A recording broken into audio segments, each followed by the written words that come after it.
In the previous two videos, we created a checkbox interface that allows us to click on the checkboxes and click them off again. We also created code that uses the checkboxes in the list on the right to determine when the drum patterns are hit. Now we need to link the code in the interface to the sequencer code. We can do that by replacing the X in the checkbox with nothing when we switch the costume to off, and we'll replace the item with an X when we switch the costume to on.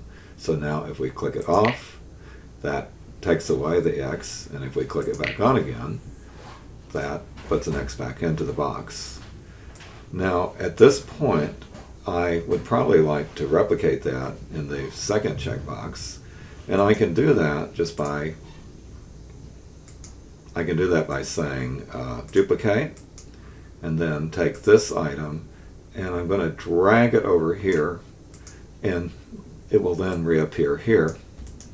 So now I'll drop that down there, blank that out, drop that in there, go back to my original, and drop that in there. Don't need that. At this point, I can click on the checkbox.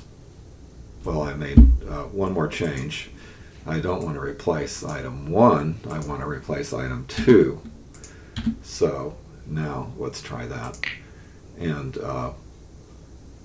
so when I click it on, I get an X in the box, and when I click it off, the X goes away. Same here.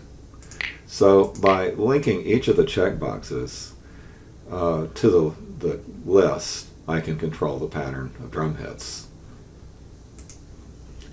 Now I'll just need to replicate this several more times, so I can duplicate and go to snare drum 3 and replace item 3 in the list. So now I have ability to control, here's the third one, and just repeat that until I fill all 8 squares. Once we build out all 8 checkboxes, we can use the checkboxes to control where the X's are located in the snare drum sequence list, and that will allow us to control the pattern.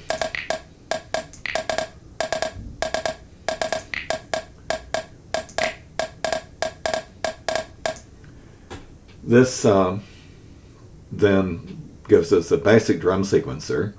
In the next video, we're going to build this out to include several types of drums.